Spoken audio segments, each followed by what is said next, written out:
Сайн байна уу? Нэрийг хэрхэн сэрэж хөхүүлэх вэ? Яагаад унтаж буй нэрийг сэрэн хөхүүлэх хэрэгтэй вэ? Нэгдүгээр ч жин нэмэх хэрэгтэй. Хүүхэд төрсний дараа шингэн алдагдуултаас болоод төрөх үедх жингийнхээ 5-10%-ийг эхний 5 өдөр алддаг байна. Ихэнх хүүхдүүд 5 дахь өдөр гэхэд жингээ алдхаа болоод жин нэмж эхэлдэг. Төрсний дараах 10-14 дахь хоногт анх төрөх үедх жингээ буцааж нэмээгүй эсвэл илүү гараагүй бол хангалттай сүтэжэл авахгүй байна гэсэн үг ээ. Хоёрдугаарт гидсэн амархан хоосордог.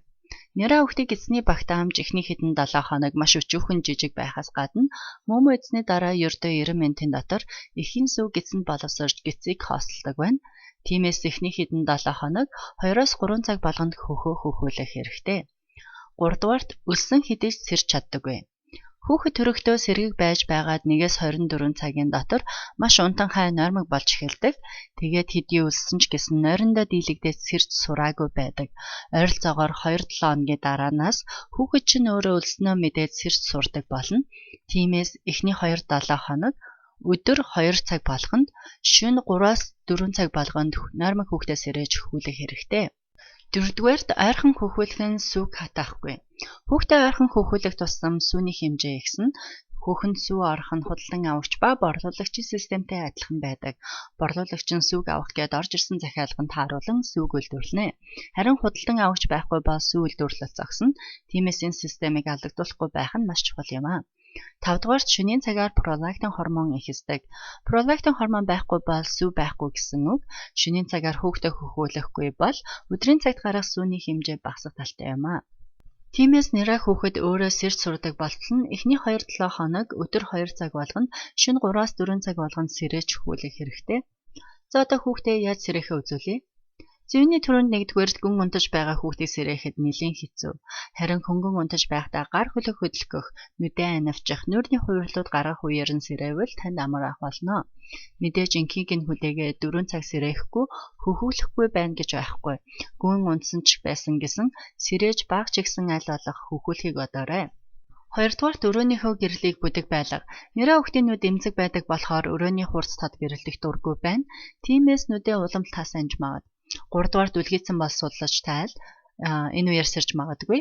4-дугаарт памперсыг нь шалгах шаардлагатай ойсол памперс ойлгох үеэр хүүхэд заримдаа сэрдэг. 5-дугаарт хүүхэдтэйгээ яар, зөөлөн аял, нүд рүү нь хар. Хүүхэдтэйгээ жоохон холбоо тогтоо. 6-дугаарт гар хөл нуруу мөрөнд нь зөөлхөн массаж хий. Ингээд сайхан массаж хийхээр хүүхэд бас сэрдэг. 7-дугаарт сэрэхгүй бол маш аажихан өндийл гэж суулга эсвэл тэвэр хүүхэлдэйний нүчийг баг зэрэг өндөлөхөд заримдаа нэрээ өгөхөд сэрчдэг.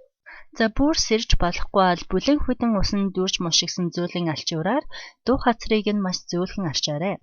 Хөхөө хөхөж байгаад маш удалгүй буцаад унтаад өгвөл тэврээд хихрүүлэхэд сэрж магад эсвэл хөхүүлэх байрлалаа өөрчил. Сүү уруулан тусга.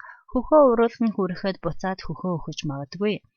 За сэрэхгүй шантрахгүй энэ аргуудаа дахин давтаад үзээрэй.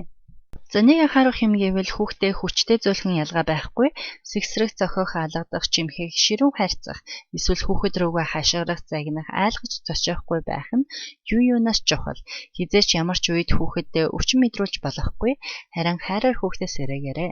Хүүхэд төрснийхөө дараа ойролцоогоор 2-7 хоногийн дараанаас эхлээд өөрөө өлснөө мэдээд сэр сурдаг болно.